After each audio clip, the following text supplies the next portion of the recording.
Welcome to another deep dive. Today we're cracking open the 2025 Florida Retirement Handbook by Ryan Erisman. You know, thinking about heading to the Sunshine State for your golden years, maybe wondering if this book's the ticket. Well, let's jump in and see what we can find. Sounds like you picked a good one. So many resources just list places, but this one seems to get it, you know? The whole idea of moving to Florida for retirement, it's a big deal. You got that right. And right away in the author's note, Erisman lays it out. No sugarcoating here. It's 2025. Stabilized housing prices, that sounds promising, but then high interest rates, the insurance mess, and that cost of living. Refreshingly honest, wouldn't you say? Absolutely. Got to see both sides, especially in a market like Florida, right? Laying it all out like that builds some trust. Okay, so we all know Florida, sunshine, beaches, right. But this book throws in some curveballs. Did you know Florida's the lightning capital of the U.S.? Makes you think, doesn't it? All that perfect beach lighter, that's what brews those epic thunderstorms. Oh, and get this. No matter where you are in Florida, you're never more than 60 miles from a beach. That's wild.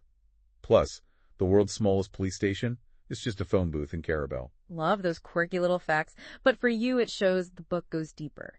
Even if you think you know Florida, there's always something new to uncover. Stuff that could really impact your retirement plans. Okay, so you're feeling the Florida vibe, but now, big decision time. What kind of community? Country club, manufactured home, gated community. The book breaks it down, but it's more than just a list of pros and cons. It makes you really think about your life, what you need. Like, country clubs often have those food and beverage minimums. Sounds fancy, but would you enjoy it? Or would it feel like a drag, another bill? Good point. Easy to get caught up in the dream, right? And talking about things you don't always see coming, the book's section on gated communities, those security guards, they could be a real plus, especially for part-time residents. Checking doors, taking packages, peace of mind.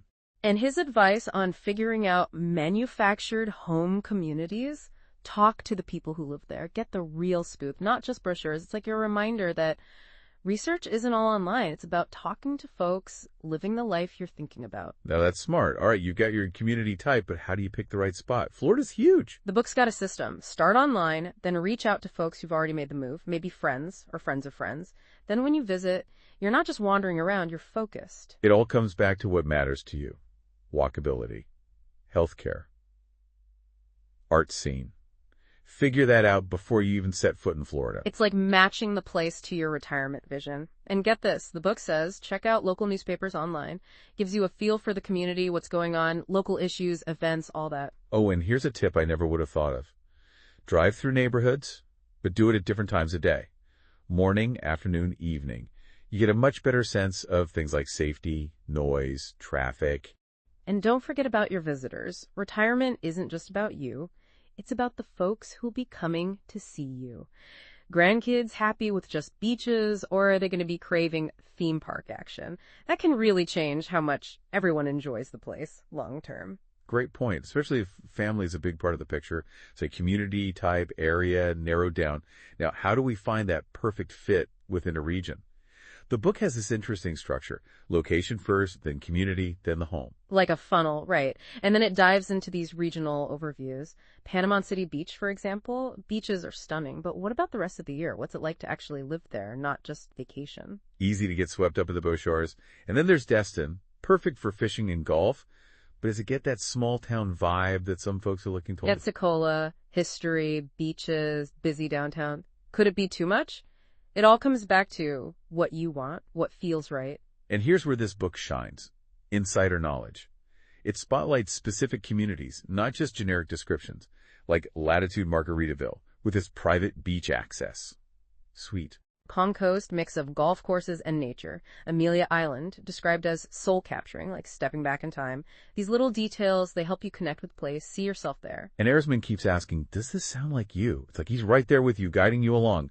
Okay, so you found the place that feels right, but now the big question, can you afford it? Erisman dives right into that. He uses the villages as a case study, housing, utilities, entertainment, even golf cart expenses. Wait, golf cart expenses? Seriously? Yeah, those things add up. It shows Erisman's thinking of everything, even the fun stuff that we sometimes forget about. He does make it clear that the villages cost, they might be higher or lower than other places, got to do your research, but by breaking it all down, it gives you a framework for figuring out if you can afford any Florida community. Big takeaway here, property taxes can be wildly different between counties. Don't assume a low cost of living means low taxes, right? And something a lot of folks miss, CDD fees.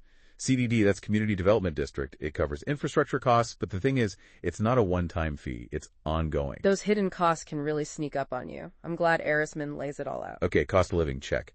But two big things everyone worries about with Florida, insurance and hurricanes. Is this part of living in the Sunshine State? And the book doesn't shy away from it. Whole chapters on property insurance, flood insurance, even sinkhole insurance, all there, laid out in a way that actually makes you feel less worried. Property insurance, it's tough right now. The book gives you strategies for navigating that mess, finding coverage.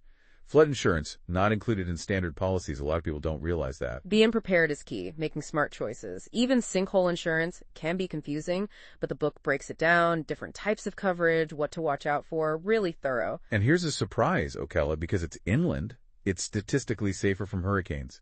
And guess what? That can mean lower insurance. Who knew? That's what makes this book so valuable. Connecting the dots, finding those unexpected opportunities. Well, we've covered a lot of ground, and honestly, I'm feeling a lot more knowledgeable about retiring in Florida already. But we're just getting started. There's much more to discover in the 2025 Florida Retirement Handbook, so stick with us for part 2 of our deep dive. Back again with our deep dive into the 2025 Florida Retirement Handbook. We were just talking about insurance and hurricanes, a big concern for anyone thinking about Florida. Yeah, definitely. Choosing a place like Ocala, that gives you some peace of mind. But the book actually goes a step further, like a Hurricane 101 for newbies. Smart move. Gotta understand the basics. Hurricane categories, warning systems, all that. Erisman breaks down that Saffir-Simpson scale, rates hurricanes from Category 1 to a scary Category 5. But here's the thing, the category, it's based on wind speed, not always how much damage a hurricane can cause. Oh, interesting. So a lower category hurricane, if it hits a really populated area, could actually do more damage than a higher category one that hits somewhere more remote. Exactly. The book has practical tips, too, for getting prepared, having a plan written down, checking your disaster kit, staying informed through reliable sources. Like the National Hurricane Center, good reminder to be proactive, even if you're not right in a hurricane zone. Like a hurricane preparedness checklist? Super helpful. Oh, and this one resonated with me. Check out those hurricane tracking guides from the local TV stations. They often have region-specific advice. Speaking of regions, the book gets into the nitty-gritty of different areas of Florida, what makes each one special. We touched on the Panhandle earlier, but let's head down the coast a bit. Northeast Florida, so we're talking Jacksonville, St. Augustine, Amelia Island. What stands out to you about this area? Jacksonville, the big city here. Beautiful beaches and waterways, of course, but the book points out Jacksonville's more than just coastal living. Right. It mentions the lively art scene, historic neighborhoods, a zoo, gardens, kind of a cool mix, big city stuff with some southern charm. Could be a good fit, depending what you're looking for. And it's interesting, Jacksonville's been attracting folks from up north for a long time. Back in the late 1800s, it was a hot spot for wealthy tourists escaping the winter. Like the original snowbirds. And speaking of history, how can we forget St. Augustine? The oldest city in the U.S., founded way back in 1565 by those Spanish explorers. That's ancient. The book makes it clear, though, St. Augustine isn't just some dusty old town. It's got a vibrant culture, great shopping and dining, and that charming historic district draws people from all over. And that whole Fountain of Youth thing. Think anyone's found it yet? Doubt it. But speaking of unique spots, the book describes Amelia Island, specifically Fernandina Beach, as soul-capturing. Known for those unspoiled beaches, beautiful Victorian architecture, and a laid-back vibe, like stepping back in time. Sounds magical. I love that the book talks about the feeling of a place, not just the practical stuff. Finding somewhere that speaks to your heart, Absolutely. Now, let's keep cruising down the coast to Central East Florida, home to Daytona Beach and a whole string of those classic coastal towns. Daytona Beach, World Center of Racing. But what else is there in this region besides the Speedway? Even in a place known for high-octane action, the book points out there are pockets of peace and quiet. Ormond Beach, for example, described as having that small-town feel, but still close to all the big city stuff. And I notice it mentions kayaking and exploring the Tomoka River. Nice to be reminded that retiring to Florida isn't all about beaches and golf courses. Then there's Port Orange, known for those calm waterways and a slower pace compared to Daytona Beach. Sounds perfect if you want a quieter coastal experience. And New Smyrna Beach, the book calls it a surfer's paradise, some of the best waves on the East Coast. But there's a catch. New Smyrna Beach also has the not-so-desirable title of Sharp Attack Capital of the World. Reminder that even paradise has its risks, huh? Yikes, I might stick to the Intracoastal. But beyond the beaches, New Smyrna Beach has a cool art scene, which seems to be a theme in this region. Whether you're into art, nature, or even a little bit of adrenaline, Central East Florida has a lot going on. A bit further south, we hit the Space Coast. Melbourne's the main attraction here, all about activity and innovation. Space Coast, living with inside of rocket launches. Amazing. But is it all about space, or is there a well-rounded lifestyle for retirees? The book talks about Melbourne's proximity to the Kennedy Space Center, a big draw for sure. But it also mentions the city's diverse economy, thriving arts and culture, beautiful beaches stretching along the Atlantic. And the Melbourne-Orlando International Airport. Super convenient for traveling or for folks coming to visit. And get this, Melbourne's got that consistently warm climate. Average highs in the 70s and 80s year-round. Great for escaping those brutal winters, although those summers can get pretty intense. Classic Florida trade-off, trading snow shovels for AC bills. But it's all about what works for you, right? And this book helps you figure that out. Weigh the pros and cons of each region. Now, let's venture into the region that everyone thinks of when they hear Florida. Southeast Florida. Glamour, beaches, and a global vibe. Southeast Florida, we're talking Miami, Fort Lauderdale, Boca Raton. This is the Florida we see in the movies.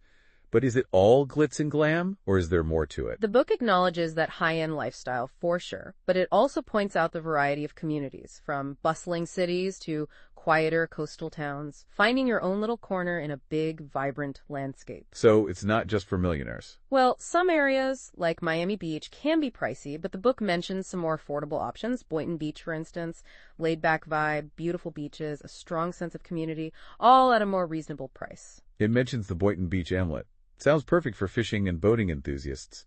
Even in a region known for luxury, there are still places to experience that authentic Florida charm. Definitely. And then there's Delray Beach. Thriving art scene, lively downtown, beautiful coastline. Sounds like a good mix of culture, entertainment, and coastal living. The book describes Delray Beach as sophisticated. Is it too sophisticated? Would I feel out of place? I don't think so. The book stresses the town's welcoming atmosphere, a mix of people from all walks of life.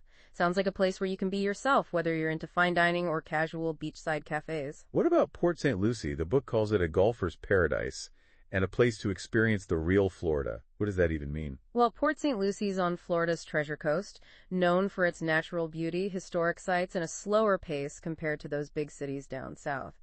And yeah, golf is huge here. PGA Learning Center, PGA Historical Center, even the PGA Golf Professional Hall of Fame. A golfer's dream come true. But it's not all about golf. The book highlights Port St. Lucie's natural beauty, its art scene, and that growing community of retirees attracted to the affordability and a more relaxed lifestyle. And worth mentioning, Port St. Lucie hosts spring training for the New York Mets. Good to know for baseball fans. Well, we've covered a lot of ground in Southeast Florida, but there's still more to uncover on our Florida Retirement Deep Dive. Stick with us for Part 3, where we'll head to Southwest Florida and then venture inland to Central Florida. Welcome back to our deep dive into the 2025 Florida Retirement Handbook. We've traveled from the Panhandle all the way down to Southeast Florida, and now we're heading to two regions that kind of blend the best of both worlds: coastal living, natural beauty, and cultural attractions.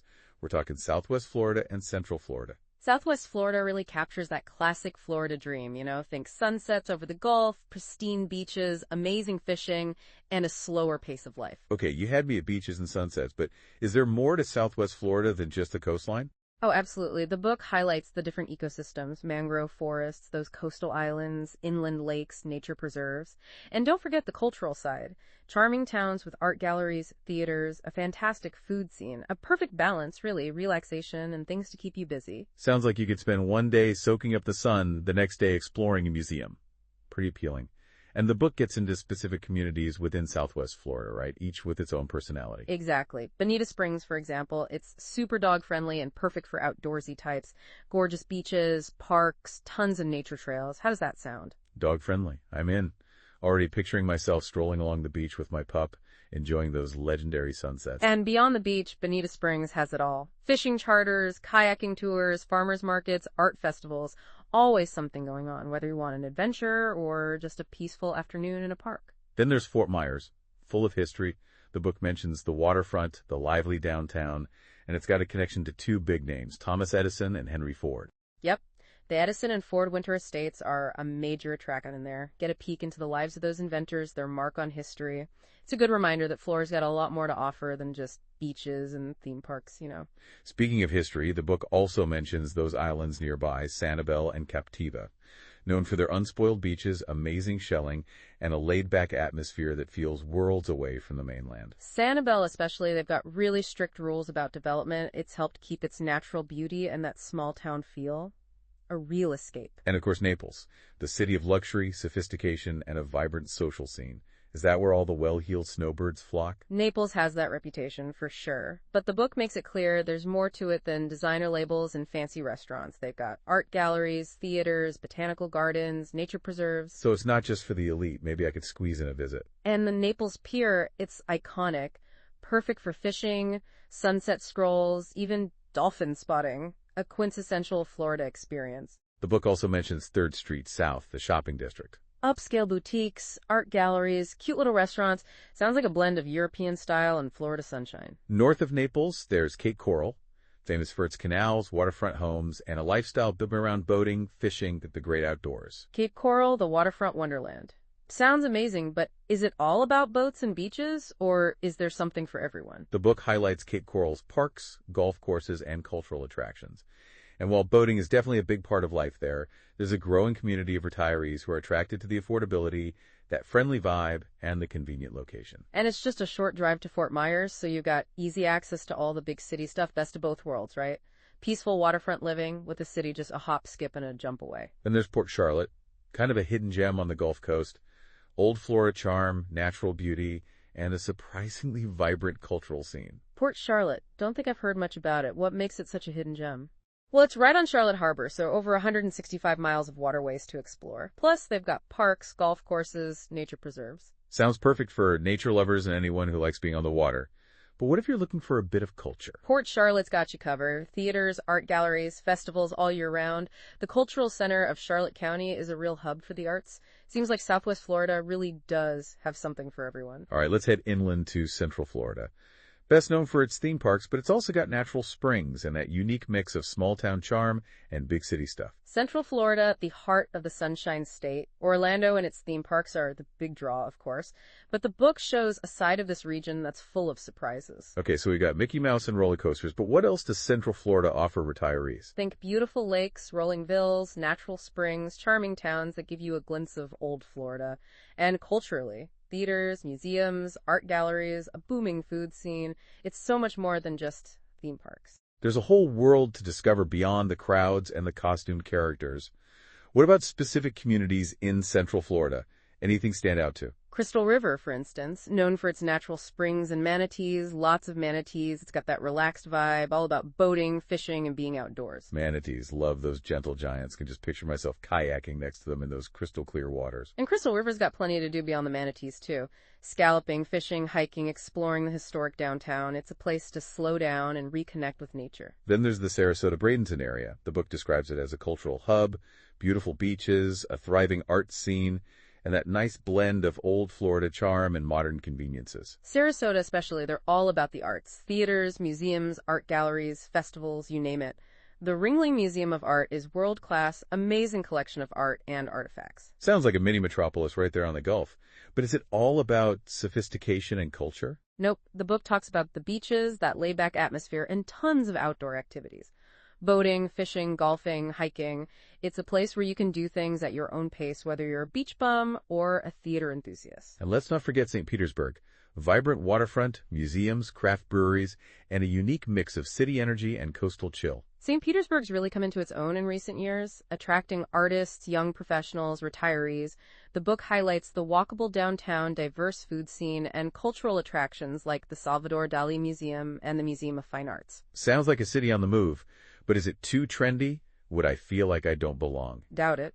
The book describes it as welcoming, a real mix of people. Seems like a place where you can just be yourself, whether you prefer fancy cocktails on a rooftop or a quiet afternoon in a park by the water. And speaking of diverse communities, we can't leave out Tampa, a bustling city, rich history, thriving businesses, and a vibrant cultural scene. Does the book think Tampa's a good option for retirees? Tampa doesn't always get the attention it deserves as a retirement destination, but the book makes a strong case for it. Affordable housing, convenient location, and tons of amenities, from top-notch healthcare to pro sports teams. Plus, Tampa has a big international airport, great for traveling or for having family come visit. Then there's Venice, charming town on the Gulf Coast, beautiful beaches, historic downtown, and a pretty unique claim to fame, shark teeth. Shark teeth, hold on, what? Tell me more. Venice is called the shark tooth capital of the world because you can find tons of fossilized shark teeth right there on the beach. Fun for everyone. People come from all over to hunt for them. Now that is something I've got to see. Already picturing myself combing the beach for those prehistoric treasures. Venice has got plenty more to offer too. Fishing, boating, nature trails, a historic downtown. It's a place to unwind and enjoy the simple things. Moving inland, we come to Lake Nona. It's a master-planned community in Orlando, all about a healthy and active lifestyle. Is this where all the fitness-focused retirees are heading? Lake Nona is definitely unique, focused on wellness, technology, and sustainability. The book talks about their network of parks, trails, fitness centers, and medical facilities. Seems like a perfect spot to prioritize your health and have an active social life. So it's like a retirement community on steroids. Yoga studios, juice bars, people jogging everywhere. But is it too focused on health and fitness? What if I'm not exactly a marathon runner? Would I feel out of place? No way. The book says Lake Nona's got a welcoming vibe, a mix of people from all walks of life. You can find your own level of activity, whether it's a gentle yoga class or a hardcore bike ride. And finally, we reach Ocala, Central Florida city known for rolling hills, horse farms, and that blend of rural charm and city amenities. Ocala, they call it the horse capital of the world because of all the horse farms and equestrian history. But the book points out there's a lot more to Ocala than just horses. So it's not just for cowboys and cowgirls, huh? What else would appeal to retirees? Think natural springs, hiking and biking trails, a cute downtown area, and a growing community of retirees who like the affordability, the relaxed pace, and the location. And if I remember correctly, Ocala's in a pretty hurricane-safe zone, right? That peace of mind is huge for folks thinking about Florida. But the book also digs into some of the practical stuff, the financial side of things, like those homeowners associations, property taxes, and those sometimes confusing CDD fees. Absolutely crucial to understand those details. Let's start with HOAs, homeowners associations. Common in Florida, but a lot of people don't really know what they are. Yeah, what exactly is an HOA? What do they do? The book explains it like this. HOAs are basically the governing bodies for a community. They handle rules and maintenance, landscaping, amenities, parking, even what your house can look like from the outside. So it's like a mini government for your neighborhood. Are they a good thing or a bad thing? It depends. The book looks at both sides. On the one hand, HOAs help keep property values up, make sure things look consistent, and they provide those perks like pools and fitness centers. So you're paying for that sense of order and convenience. Right. But on the other hand, some folks find the rules too strict, kind of feel like you're giving up some freedom. And then there are the HOA fees, can be a hefty chunk of change every month. It's a trade-off, I guess. Get that sense of community and shared responsibility, but maybe you give up a little bit of individuality. And while we're talking money, the book also gets into property taxes in Florida. Always a hot topic. And it can get complicated. Property taxes can be totally different depending on what county you're in. The book explains how they're calculated and stresses how important it is to factor them into your budget. And then there are those mysterious CDD fees. What are those all about? CDD, that stands for Community Development District. They're these special taxing districts that pay for infrastructure in some communities. Roads, utilities, amenities, things like that. So it's like an extra property tax. Why do they even need those? CDDs are often used in newer communities where the upfront cost of building all that infrastructure would be too high for the developer. By creating a CDD, they can spread the cost out over many years, which makes the homes more affordable for buyers. Makes sense. So it's a way to make new developments happen. But what's the downside? The important thing to remember is that CDD fees aren't a one-time thing. They keep going. And they can be really different depending on the community, based on what they're building and how long they have to pay it back. Almost like taking on a long-term debt to live in a newer community. That's one way to think about it, but you got to remember sometimes those CDD fees are offset by lower property taxes. It's all about looking at the big picture, the overall tax situation when you're comparing different communities. Well, this deep dive has been incredibly informative. I feel like I've learned so much about what it's really like to retire in Florida. Charming towns, bustling cities, practical considerations, financial realities. It's been eye-opening. Choosing where to retire, it's not just about finding a place to live, right? It's about finding a place that matches your values, your lifestyle, your dreams for the future. This book, it's like a roadmap. It gets you asking the right questions, exploring the possibilities, and ultimately creating a retirement that's both exciting and fulfilling. Couldn't have said it better myself. So if you're dreaming of retiring to Florida, the 2025 Florida Retirement Handbook is a must-read, full of insights and inspiration to help you navigate this journey and create a retirement that's everything you've ever wanted. Thanks for joining us on this deep dive.